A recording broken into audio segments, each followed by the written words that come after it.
Gunanya agama tuh apa? Menceramahi surga neraka doang kata dia. Agama kan bisa cuma gitu doang. Menceramahkan ada yang namanya pembalasan, ada surga, ada neraka. Kemudian membuat orang pasrah dengan kenyataan, kan gitu kan katanya. Agama nggak punya pengaruh dalam mengentaskan krisis kemanusiaan. Itu poinnya, itu klaimnya.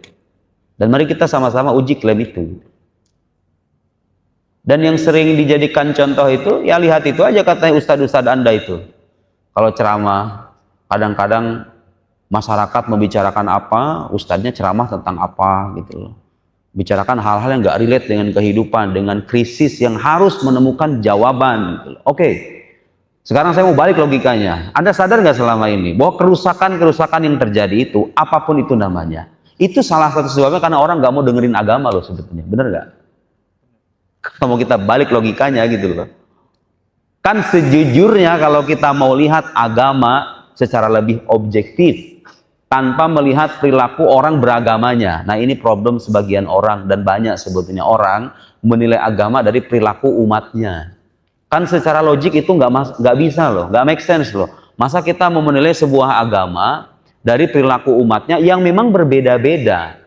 Ada yang memang patuh dengan agamanya, ada yang enggak. Ada yang bahkan dia paham agama tapi nggak mengamalkan, dan itu ada gitu loh. Anda menyimakkan berita tokoh-tokoh agama yang melakukan tindakan asusila, ada kan di negeri kita, ada kan. So masalahnya apa? Agamanya kita tolak gitu kan, nggak begitu logikanya. Itu ada problem psikologis di sana, ada problem sosial. Kenapa agamanya ya langsung dicopot gitu loh. Nah, secara awal tuh kalau kita objektif dengan logika kita nggak bisa melakukan lompatan kayak begitu. Nah, itu pertama yang harus kita koreksi dan harus kita pahami. Kerusakan yang terjadi itu salah satu sebabnya karena kita nggak mau mendengarkan dan nggak mau mengamalkan ajaran agama. Agama mengajarkan kejujuran, kedisiplinan, tanggung jawab, moralitas lah secara umum. Ini manusia dengan pilihan bebasnya. Ada yang nggak mau taat, ada yang nggak mau dengerin, bodoh amat, halal atau haram. Bahkan koruptor-koruptor itu kadang-kadang menyepelekan dengan alasan apa? Ala korupsi doang ini, nggak sampai musyrik katanya.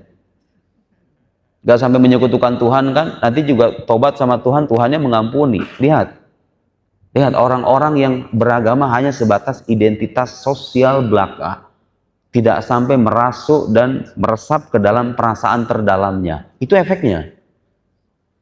Dan jangan lupa, kalau kita mau objektif, Anda harus melihat fakta secara menyeluruh. Ada orang-orang yang kayak begitu beragamanya, tapi banyak orang-orang yang betul-betul merasakan dampak positif agama dalam kehidupan nyatanya, dalam segala individu, sosial, di keluarganya, di tengah masyarakatnya. Banyak sekali. Sayangnya mereka nggak main handphone, nggak mengupload kegiatan positifnya, lebih suka di surau-surau, di sawah-sawah. Mereka-mereka yang sebetulnya face interestnya itu udah hampir terkikis, hawa nafsunya gitu ya, kepentingan hawa nafsunya sudah terkikis dan hanya mementingkan apa yang maslahat bagi umat. Itu banyak saya menjumpai orang-orang kayak gitu.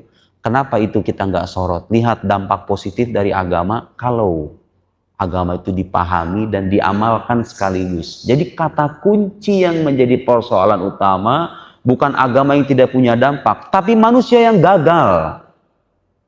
Betul nggak omongan saya? Manusia yang gagal dalam meresapi dan mengamalkan ajaran agama itu. Sesederhana itu. Kenapa agama ini disalahin pas krisis? Ketika ada efek positif dari agama itu, kadang-kadang kita kita melupakan fakta itu. Yang kita sorot yang problematis. Oh lihat no, orang pesantren tuh, kiai itu, kiai kayak gitu kan. Dan di framing sedemikian jahat, seolah-olah kiai di zaman sekarang tuh cabul semua gitu. Sorry to say. Tapi memang itu framing yang berkembang di masyarakat, gitu kan? Nah, itu satu. Bisa diterima nggak logika saya? Kalau ada yang mau membantah, kita diskusi. Anda mahasiswa, saya juga mantan mahasiswa. Dan saya senang diskusi dengan mahasiswa. Saya suka dengan pertanyaan-pertanyaan kritis. Jangan nanti nanya ya gimana caranya Ustadz biar kita pasrah dengan takdir Allah. Alah, itu mah udah. Semua orang udah tahu jawabannya. Kita diskusi yang berat-berat dikit nggak apa-apa ya. Yang berat sedikit. Oke, itu satu. Kemudian yang tidak kalah penting, yang perlu kita catat adalah ada korelasi dan keterikatan erat antara hubungan kita dengan Tuhan, kaitannya dengan apa? Kehidupan kita sendiri gitu loh. Maksud saya begini, kalau kita baca Quran itu, teman-teman semuanya, kalau kita baca Quran dengan baik ya, korelasi antara iman kepada Tuhan dengan kehidupan yang kita miliki itu punya keterkaitan. Maksudnya gimana Ustadz? Orang yang punya hubungan baik dengan Tuhan akan berkonsekuensi, itu hubungan baik itu akan berkonsekuensi pada kehidupan yang baik. Ini saya menjelaskan berdasarkan perspektif Quran, bukan perspektif pribadi. Sebaliknya, orang yang punya hubungan buruk dengan Tuhan, hubungan buruk itu diindikasikan dengan apa? Ya dia mengabaikan perintahnya, dia menyepelekan aturannya, dia mengentengkan tuntunannya, dia bermaksiat tanpa ada rasa malu, dipamerkan di hadapan publik, dan itu terjadi kan? Itu akan berakibat pada buruknya kehidupan dia sendiri. Bagaimana Anda menjelaskan itu? Mari kita lihat Al-Quran. Bagaimana Al-Quran menjelaskan hal yang tadi saya sebutkan itu.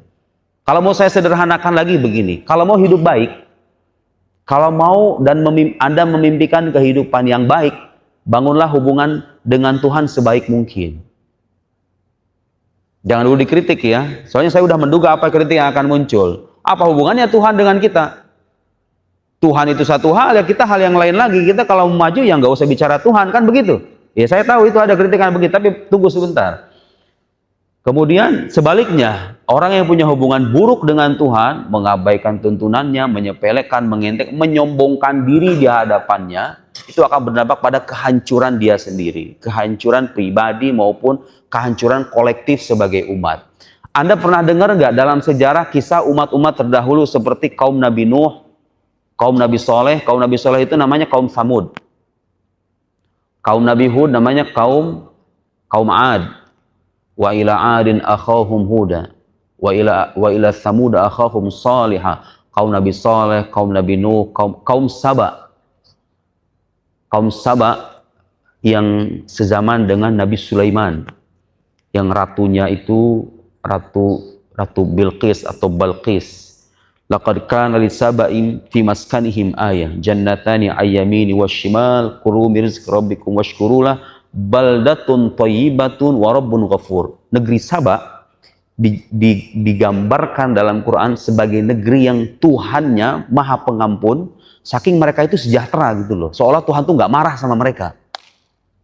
Baldatun thayyibah, negeri yang makmur, rindang dengan kebun-kebun, sejahtera lah secara duniawi. Sampai-sampai digambarkan baldatun thayyibah, suka ada istilah itu kan, baldatun thayyibah artinya negeri yang makmur, negeri yang baik, penuh dengan kebaikan, warabun ghafur, dan Tuhan Maha Pengampun. Artinya seolah negeri itu sejahtera sehingga tidak ada indikasi Tuhan marah sama mereka gitu loh. Dan tahu nggak apa yang terjadi? Fa arsalna alaihim sailal arim. Kami turunkan sailal arim, banjir besar. Wa badalnahum bi jannataihim, dan kami ganti dua kebun mereka yang rindang dan indah itu, jannatain dzawatai ukulin khamr, diganti dengan kebun-kebun yang pepohonan buah-buahnya itu pahit-pahit, yang tadinya mempesona, indah, banyak tumbuhan-tumbuhan yang buah-buah manis, diganti dengan kebun yang buruk gitu loh. Wa badalnahum bi jannatihim jannatain dzawatai ukulin khamti wa athli wa syai'in min sidrin qalil. Kenapa diturunkan banjir yang sedemikian dahsyat yang menghancurkan kehidupan mereka itu? Dzalika jazainahum bima kafar. Kami menurunkan balasan itu karena mereka kufur. Lihat, tadi saya bilang apa? Hubungan dengan Tuhan itu menentukan kehidupan kita. Negeri Saba yang sedemikian sejahtera itu dibalikkan kehidupannya oleh Tuhan gara-gara apa? Kekufuran masyarakatnya. Wahal nujazi ilal kafur. Kata Quran, adakah yang lebih berhak untuk diberikan balasan selain orang-orang kafir itu? Selama ini kan Anda mungkin menyimak orang-orang yang punya perspektif berbeda dengan itu. Masyarakat bisa hancur karena faktor ya kebejatan para pejabatnya, bisa hancur karena tata kelolanya yang kurang bagus, dan kita tidak menolak itu gitu loh. Siapa yang mengingkari bahwa kerusakan itu bisa disebabkan oleh tata kelola yang kurang bagus, korupsi yang merajalela? Kita semua mengakui itu gitu loh. Tapi kita ingin melihat aspek yang lebih substansial ke atas lagi gitu loh. Ada nggak sebab lain? Itu sebab kita akui bahwa ketimpangan sosial, problem-problem di tengah masyarakat itu timbul, sebabnya itu beragam. Kita tidak mengingkari dan kita harus meluruskan gitu loh. Pejabat-pejabat yang mereka itu secara secara membabi buta, merongrong kekayaan negara itu harus kita luruskan. Tapi kita coba melihat aspek lain. Oh, ternyata ada juga korelasi antara kita dengan Tuhan. Mari saya bukakan mata Anda dengan banyak ayat-ayat lain yang menunjukkan itu. Lihat, itu satu ayat menunjukkan bahwa suatu negeri bisa dihancurkan oleh Tuhan karena kekufuran masyarakatnya. Artinya apa? Hubungan dengan Tuhan itu menentukan kehidupan mereka. Di suratul An'am, alam yarau kam ahlakna min qablihim min qarn. Tidakkah mereka memerhatikan berapa banyak generasi yang kami hancurkan? Quran bilang gitu. Generasi yang dihancurkan, yang tadi disebut kaumnya Nabi Lut alaihissalam, kaum Boti. Dan cukup disayangkan di negara kita pelan-pelan tuh udah muncul gerakan semacam itu. Itu saudara kita tidak membenci mereka ya. Itu saudara kita, itu teman Anda, itu teman saya dalam kemanusiaan. Nah, saya ingin membahas itu nanti, boleh ya? Karena seringkali diklaim itu sebagai hak asasi manusia, betul nggak? Hak asasi manusia dong, boleh-boleh aja. Emang apa salahnya sih? Kalau kita suka sama jenis, bosen perempuan mulu. Pantesan pada jomblo cewek-cewek itu kebanyak. Yang jomblo, laki-lakinya pada error. Itu saudara kita yang harus kita selamatkan. Saya melipir dulu ke sini ya. Di Eropa itu, saya pernah itu berkunjung ke sana, kemudian ngobrol sama orang-orang Indonesia di sana. Dan yang cukup disayangkan memang gitu. Orang sebagian ya, kita nggak bilang banyak atau sedikit, tapi sebagian saudara-saudara kita yang di sana juga sama. Kalau di Eropa itu kan LGBT itu bukan hanya diperbolehkan, dikampanyekan. Luar biasa itu, kampanye beneran. Ya, ada yang terpengaruh, tapi saya menjumpai satu orang, dia itu kayaknya hati terdalamnya mengingkari itu. Jadi ceritanya dia punya suami orang Jerman. Suami ya, nah dia perempuan ceritanya. Suaminya orang Jerman, udah lama, tapi dia sholat. Kemudian saya dapat cerita dari orang Indonesia yang lain. Dia bilang, ceritanya dia umroh dan berdoa di depan Ka'bah. Ya Allah, seandainya suamiku itu meninggal, suami juga laki maksudnya. Seandainya suamiku itu meninggal, aku mau berhenti dari dunia ini. Aku mau kembali, bertobat. Seandainya dia meninggal, seandainya dia mati itu. Cuma nggak mati-mati itu orang. Akhirnya dia nggak tobat-tobat, nggak tahu udah tobat apa belum. Cuma dia punya bisikan nurani itu. Bisikan nurani sucinya tidak menghendaki itu. Pada akhirnya dia kembali gitu, pada fitrahnya. Gak mau lepas itu. Artinya saya ingin bilang, ada sebagian saudara-saudara kita yang terpapar itu, dan sebetulnya mereka perlu tempat kembali, cuman belum ada wadah yang cocok. Kadang ada rasa malu, ada rasa segan, takut dibully, takut jadi bahan gunjingan. Ada juga orang-orang yang secara sengaja mengentengkan, menyepelekan, menikmati, dan tidak ada rasa malu gitu loh. Beragam sebetulnya orang-orang gitu tuh faktornya beragam. Dan sebagiannya itu kadang-kadang bermula dari apa coba? Dari rasa penasaran, ingin mencoba hal baru, dunia baru. Begitu kan? Apalagi anak-anak zaman sekarang itu kan mengikuti tren biasanya. Trennya begini, coba dikit-dikit. Dari situ tuh biasanya masuk tuh pengaruh-pengaruh itu. Kita belum bicara soal HAM ya. Kita akan bicara nanti, tapi sepelan-pelan saya ingin balik lagi ke yang tadi. Nah, poinnya apa yang tadi saya sebut? Bahwa orang-orang yang terpengaruh dengan budaya modern itu sebetulnya mereka punya sikap yang beraneka ragam. Ada yang betul-betul memang menjadi korban dan sebetulnya dia ingin lepas tapi belum bisa karena satu dan lain hal, dan dia hatinya menjerit gitu, dia nggak mau dengan itu. Ada yang betul-betul menyepelekan, mengentengkan, dan mengkampanyekan itu. Kita akan menyoroti itu nanti di uraian selanjutnya. Saya ingin kembali kepada persoalan tadi, membuktikan bahwa kitab suci kita memberikan aturan.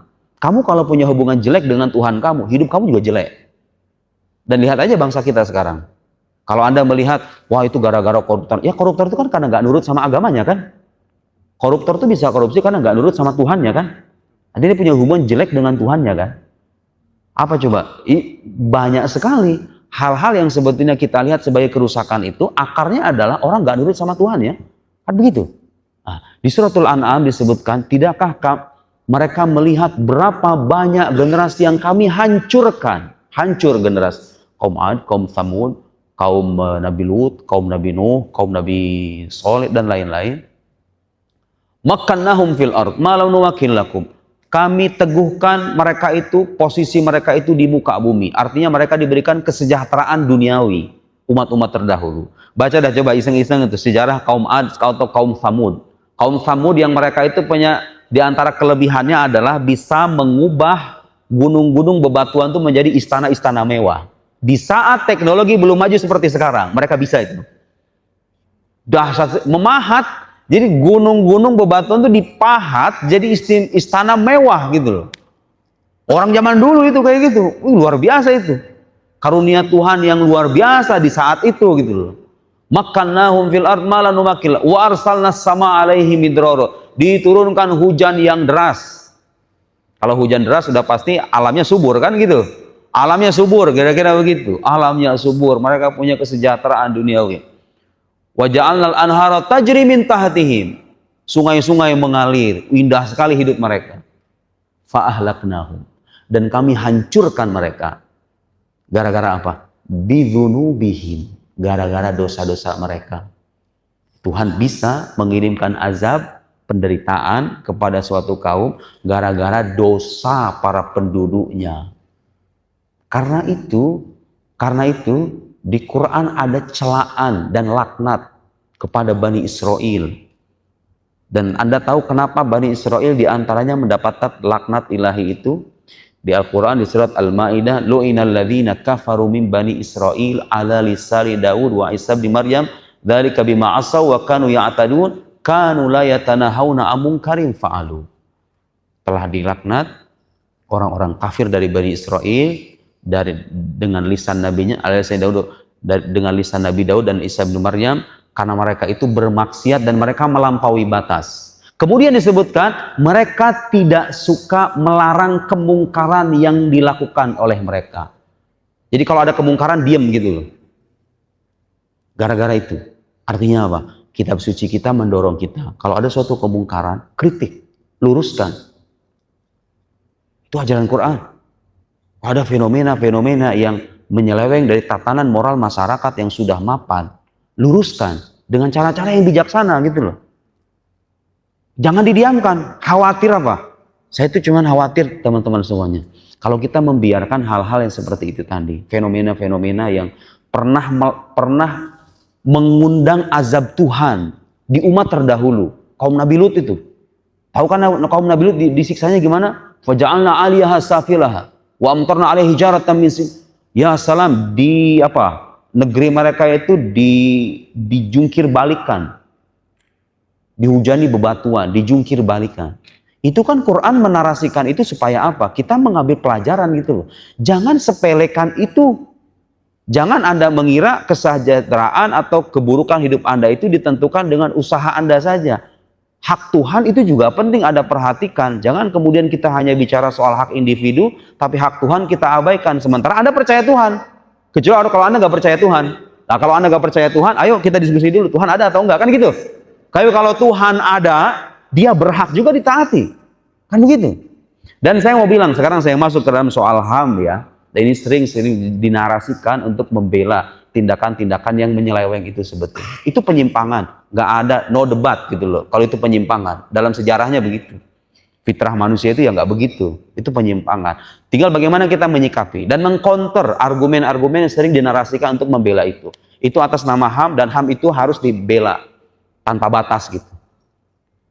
Saya mau kritik begini, sebetulnya kalau Anda jurusan hukum kan, setahu saya tidak ada hak individu yang tidak memiliki batas. Semua hak itu ada batasannya, betul nggak? Sekarang kalau kita bicara hak kebebasan berpendapat ya, kebebasan berbicara, apakah itu artinya kita berhak dan bisa bicara apa saja sesuai dengan selera dan kemauan kita? Anda berhak mencaci maki orang lain, merusak kehormatan orang lain atas nama HAM, Anda bisa itu mengatasnamakan HAM untuk mendiskreditkan, mencaci maki, merusak nama baik orang lain. Secara hukum modern pun itu nggak bisa, karena orang lain juga punya hak untuk dihormati, betul nggak? Jadi kita harus luruskan dulu bahwa hak itu tidak ada yang absolut gitu loh. Semuanya itu ada batasannya. Hak kebebasan beragama, boleh Anda menganut agama apa saja, tapi sekali Anda menodai agama yang lain, ada hukumnya kan, ada konsekuensinya kan. Gak bisa Anda atas nama kebebasan beragama, Anda mencaci maki agama lain gitu loh. Karena itu agama saya bilang begitu. Kita ini, teman-teman semuanya, dalam Quran kita itu, kalau kita jujur dengan Quran kita itu menolak ajaran Kristen dengan tegas dan jelas. Dan keyakinan Kristen itu kalau kita mau kritik dari bangunan keyakinannya gitu kan banyak hal-hal absurd sebetulnya. Kok bisa meyakini itu? Tapi nggak boleh nih dalam agama kita itu, wala tasubbul ladzina yad'una min dunillah fayasubbullaha adwan bighairi ilm. Orang yang musyrik sekalipun, orang Kristen kan tidak mengaku politeis. Mereka masih percaya pada satu Tuhan, meskipun ada problem apakah satu Tuhan itu betul-betul satu atau mengandung kontradiksi, itu persoalan lain. Tapi maksud saya, orang musyrik pun yang nyembah patung nggak boleh kita caci maki Tuhannya atas nama kebebasan beragama gitu loh. Ada batasannya kan? Dibatasi juga dengan kenyamanan publik. Kalau kita melakukan praktek keagamaan mengganggu orang dalam Islam, nggak boleh itu. Betul nggak? Saya beberapa bulan yang lalu ke Jepang, itu ada muncul gerakan kelompok ekstrim yang anti-Islam, dan Anda tahu kenapa mereka itu bisa anti-Islam? Ada fakta menariknya begini. Ternyata orang-orang yang nggak suka sama Islam itu di Jepang, kita bicara kasuistik ya. Di sana itu ada sebagian Muslim imigran, ini yang kadang menjadi problem, yang kadang menodai Islam itu sebetulnya dari praktek yang kurang tepat dari orang Islam sendiri. Mereka itu kalau sholat Jumat itu sampai ke jalan-jalan raya gitu loh. Ya, orang Islam kan kadang semangat urusan ibadah, sampai ngeganggu orang gitu loh. Artinya mau transportasi publik sehingga menimbulkan ketidaknyamanan. Akhirnya apa? Orang pada protes, suruh pada minggat itu migran-migran itu. Ketika muncul gerakan semacam itu, kita nyalahin mereka, padahal yang salah kita juga gitu loh. Gak boleh kan dalam agama kita atas nama syiar agama kita mengganggu kenyamanan publik. Apalagi hajatan di pinggir jalan ada loh sekarang. Hajatan di jalan umum, hajatan. Anda mendirikan agama, melakukan syiar Tuhan pun, kalau mengganggu kenyamanan publik, gak boleh itu. Apalagi hajatan ya kan. Apalagi selamatan anaknya, sunatan. Kadang-kadang ada kayak gitu. Jadi kita harus sepakat terlebih dulu, dan mau tidak mau orang nggak mungkin kecuali dia sepakat dengan klaim itu. Bahwa hak asasi manusia itu tidak bersifat absolut tanpa batas gitu loh, ada batasannya. Nah sekarang begini, kalau Anda bicara soal hak individu, kenapa Anda tidak juga membicarakan hak kolektif, hak kita sebagai masyarakat yang sudah punya tatanan moral? Ketika hak individu disuarakan kemudian menimbulkan kegaduhan di tengah masyarakat, merusak tatanan moral, apalagi merusak agama. Nah sekarang ini persoalan teologis ya, orang percaya Tuhan atau enggak sebetulnya. Kalau dia nggak percaya Tuhan, ya perdebatan kita nggak ke sana. Tapi kalau yang bersangkutan seorang Muslim, dia percaya Tuhan. Anda punya hak, tapi Anda sadar nggak? Tuhan Anda juga punya hak untuk ditaati. Artinya apa? Hak kita sebagai individu, kalau kita betul Muslim, dibatasi juga dengan hak agama, di mana agama punya aturan dan harus dipatuhi. Belum lagi hak norma masyarakat, hak kolektif masyarakat.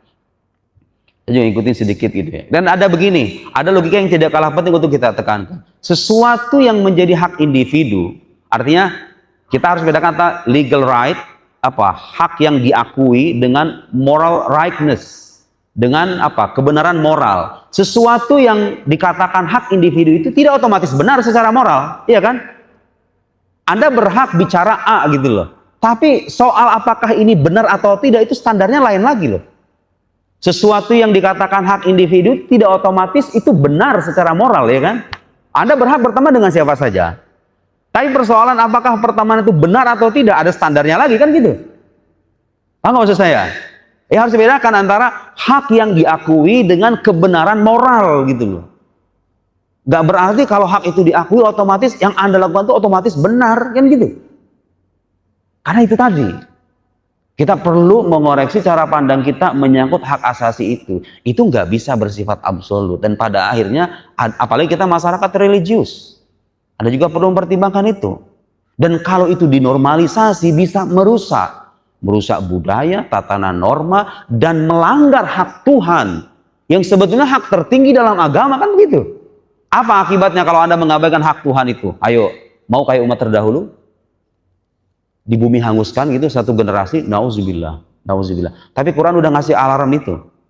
Generasi-generasi terdahulu yang dihancurkan oleh Tuhan itu, yang hidupnya menderita itu, sebabnya karena dosa-dosa mereka. Quran bilang gitu kan?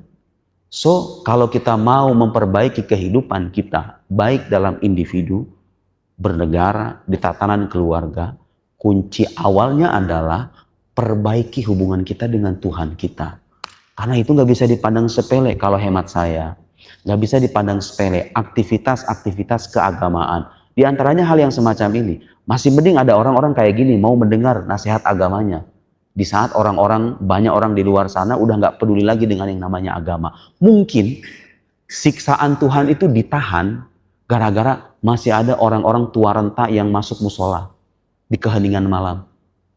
Masih ada orang-orang fakir miskin yang menyebut nama Tuhannya dengan tasbih-tasbihnya.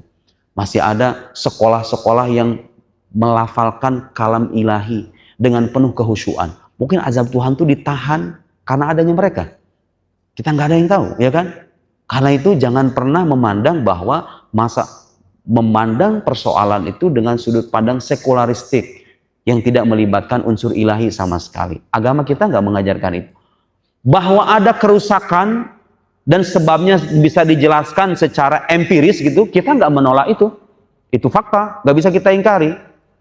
Tapi bagaimana dengan aspek lain? Kita kan bicara dari aspek yang lain sebagai orang beragama nih. Ternyata kalau kita baca kitab suci, ada korelasi erat. Kenapa sejarah Islam di masa lampau itu penuh dengan prestasi dan kegemilangan? Ilmuwan-ilmuwan, filsuf itu berkembang ya kan dulu kan? Lihat aja, Anda baca biografi kehidupan mereka itu. Tahu Ibnu Sina kan? Avicenna yang bukunya bahasa Arab itu Al-Qanun fit Tibb. Diadopsi sebagai buku rujukan Eropa pada abad 18-19. Ibnu Sina sampai sekarang terkenal tuh. Ibnu Sina itu dibalik sosoknya sebagai ilmuwan yang intelektualitasnya matang, dia kalau ada masalah, saya baca biografi kehidupannya, kalau dia punya problem ketika menelaah satu buku, satu kitab, dia mengalami kesulitan, dia sholat 2 rakaat, minta sama Tuhannya. Religius sekali kan? Ada ilmuwan yang kayak gitu?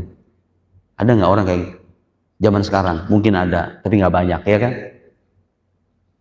Itu ulama-ulama dulu kayak gitu. Al-Ghazali yang punya pengaruh luas, lihat kehidupannya. Mereka-mereka yang membangun peradaban besar, peradaban intelektual yang megah itu, mereka yang secara individu juga religius. Mereka dekat dengan Tuhannya. Kedekatan dengan Tuhan itulah yang memotivasi mereka bekerja secara produktif. Jadi iman tuh ketika masuk ke sini bukan membuat orang malas. Justru dia harusnya mendorong dia untuk terus-menerus melakukan amal soleh, bekerja secara produktif, memberikan dampak luas bagi masyarakat, karena dia tahu itu tugas dari Tuhannya gitu loh. Tuh lihat, siapa bilang agama nggak punya pengaruh? Agama itu memberikan pengaruh sejak awal kalau Anda mau meresap, memahami dan mengamalkan itu gitu loh.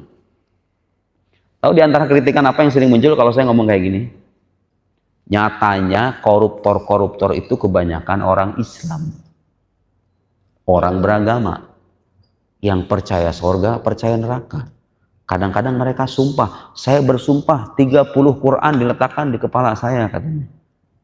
Dengar nggak sumpah yang itu tuh? Yang baru ditangkap itu. Saya berani bersumpah 30. Dia nyangkanya Quran itu 30 biji, kali 30 juz kan.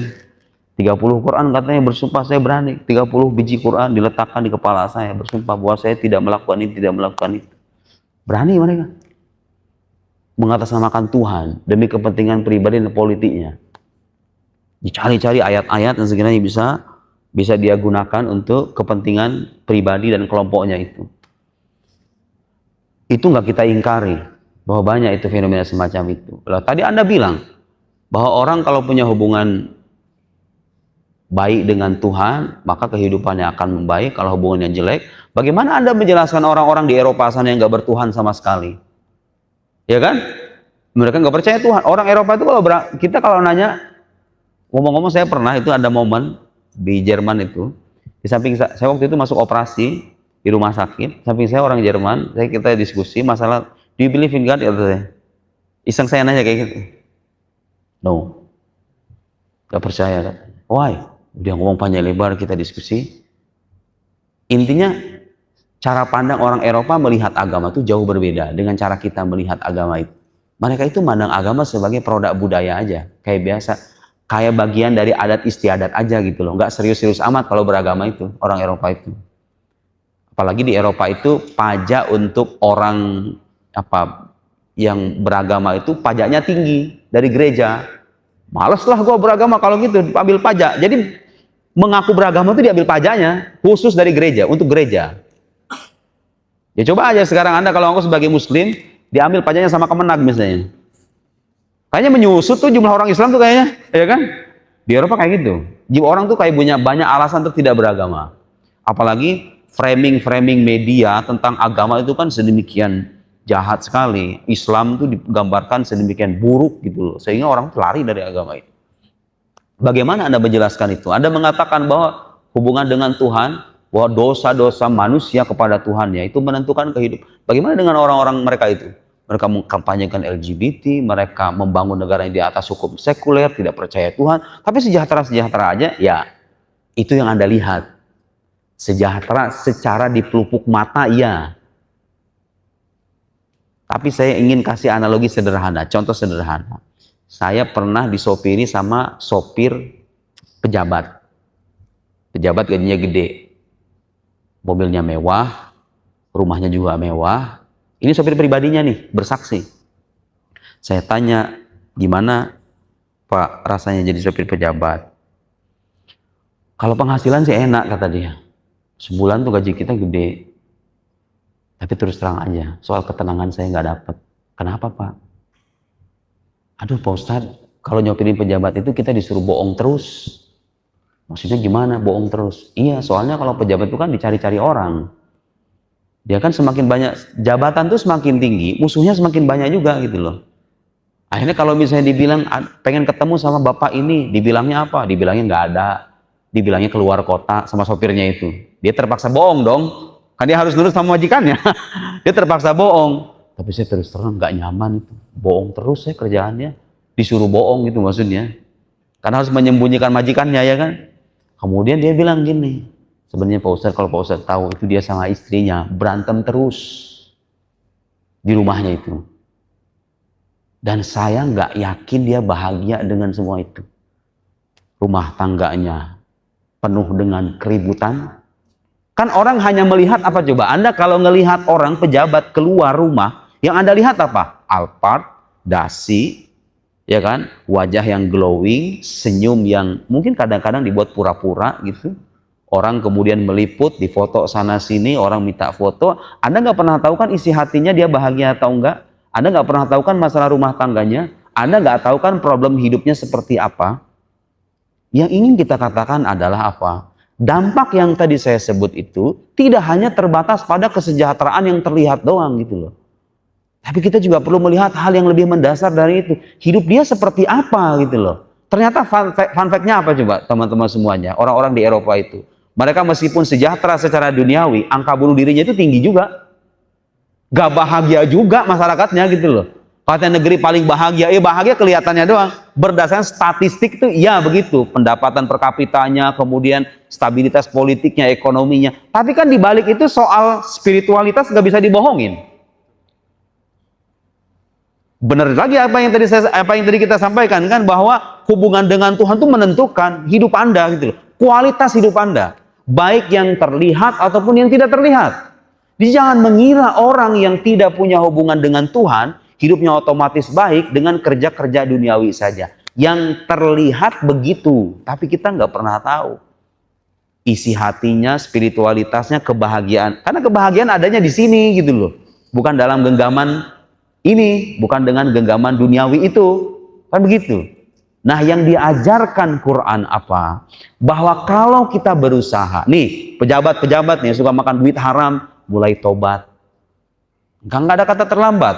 Jadi ini tuh perlu kerja kolektif sebetulnya. Membenahi negeri itu nggak bisa hanya dengan, oh ini agama nggak punya peranan, ini begini. Semuanya itu harus berperan sesuai dengan kapasitas masing-masing. Jangan mengira bahwa kalau udah ustadz ceramah, mahasiswa demo, dibanding-bandingin. No, ustadznya ceramah mulu, ceramahnya begini lagi. Yang demo dong. Nggak bisa begitu. Semua bergerak sesuai dengan kapasitas dan bidangnya masing-masing. Kebayangkan kalau semua orang didorong untuk demo se-Indonesia, apa yang terjadi? Ya hancur tatanan kita, ya kan? Orang nggak bisa kerja lagi nanti. Jalanan macet. Orang baru demo di Jakarta aja udah kayak gitu. Ya kan? Nggak bisa semuanya menyuarakan secara langsung gitu loh.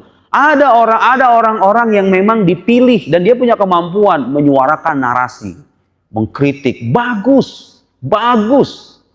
Tapi jangan lupa, tidak semua hal bisa kita ubah. Pada akhirnya ada saat-saat di mana kita perlu menenangkan batin kita, ya kan? Ya perlu ada narasi lain yang datang untuk menenangkan sisi spiritualitas kita. Bahwa dalam keadaan kayak gini tuh gimana solusi akhirnya? Ya harus ada narasi keagamaan yang meneduhkan, yang tidak provokatif gitu loh. Harus ada berimbang, ya kan? Jadi ini kerja kolektif. Kerusakan yang terjadi itu kita benahi pertama dengan pertobatan kepada Allah. Jangan sepelein gitu loh. Kenyataannya sejarah menunjukkan itu. Orang-orang yang menyepelekan dosanya itu, nauzubillah, dihancurkan oleh Tuhan. Kalau kita nggak mau, ya kita dari individu kita pertama-tama ya. Melihat.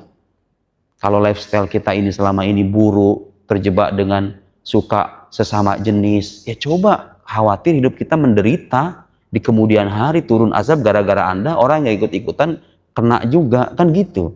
Nah, kita bertobat, meminta ampun kepada Tuhan. Pejabat-pejabat itu harusnya itu udah mulai berhenti. Apa nggak cukup itu alarm kayak gitu tuh? Dolar ya sampai sekarang berapa sih dolar? 19 ribu udah nyampe belum ya? Itu kan apa nggak cukup gitu loh, alarm kayak gitu. Kalau pasti pakai otak sehat gitu loh, masih punya nurani, maaf. Kalau otak mah biasanya kayak gitu. Otak manusia itu kadang terkontaminasi dengan bisikan nafsunya. Tapi kalau nurani itu nggak bisa dibohongin. Apa nggak cukup itu alarm kayak gitu? Apa nggak cukup musibah-musibah yang kita terima? Jangan-jangan loh ya, saya nggak memastikan. Jangan-jangan penderitaan, kesusahan hidup yang kita terima itu memang sebabnya karena ada golongan-golongan manusia yang menyepelekan kemaksiatan kepada Tuhannya. Kita sudah mentradisikan dan menormalisasikan korupsi, sogok menjogok, jual beli jabatan itu kan. Nah itu jangan-jangan sebabnya tuh dari sono gitu loh. Sehingga dengan cara begini Anda lihat, agama selalu memberikan solusi sebetulnya. Hanya saja manusianya yang kadang-kadang nggak mau dengar. Kenapa manusia nggak mau dengar? Kenapa nggak Tuhan buat baik aja? Ya karena Tuhan ngasih kita kebebasan, ngasih kita free will. Terserah kamu mau jadi orang taat, mau jadi orang kafir, mau jadi orang beriman, mau jadi ahli maksiat, itu pilihan kamu. Nanti balasannya di sana. Kok di sana? Kenapa nggak di sini aja? Ada kritikan kayak gitu. Saya baca juga tuh, emang saya bilang kayak gitu. Agama itu saya bilang sorga, neraka, katanya koruptor dibalasnya di akhirat nanti. Harusnya sekarang dong, di dunia ini. Paham maksud saya? Ada kayak gitu kan cara berpikirnya. Apaan di akhirat mulu, sekarang apa balasannya gitu kan? Jadi dia kayak maksa Tuhan supaya nurunkan azab sekarang gitu loh. Coba itu orang gak beradab sekali kan? Di Quran itu ada ayat bunyinya begini. Walau yu'akhidullahu an-nasa bidzulmihim ma taraka 'alaiha min dabbah. Seandainya Allah Subhanahu wa taala menyiksa manusia karena kezalimannya. Orang zalim, maksiat disiksa langsung. Seandainya Allah mengazab manusia ketika mereka berbuat zalim di dunia, ma taraka 'alaiha min dabbah. Gak akan ada lagi makhluk melata di muka bumi ini. Binasa semuanya, termasuk Anda, termasuk saya. Anda pernah dosa kan? Pernah dosa nggak? Saya juga pernah. Kalau Tuhan mengazab setiap pendosa ketika di dunia, hancur kita semua. Gak masuk akal juga gitu loh. Solusi kayak gitu, maksa Tuhan supaya nurunin azab sekarang. Lah Anda siapa?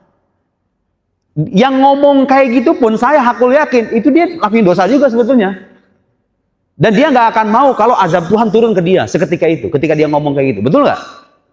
Tanya sama nurani, dia nggak akan mau itu. Dia pengennya apa? Mendapatkan ampunan dari Tuhan. Gitu kan? Manusia begitu. Jadi kenapa kita menggunakan standar ganda kayak begitu? Kan begitu kan? Kalau kita fair, nggak bisa. Allah itu justru dengan keadilannya tidak menurunkan azab sekarang semuanya. Ada orang-orang diazab ketika dunia, ada. Tapi nggak semua. Soalnya kalau semuanya hancur, kita nggak ada lagi eksistensi kita. Hancur, punah kita semuanya. Walaki yuakhiruhum ila ajali musamma.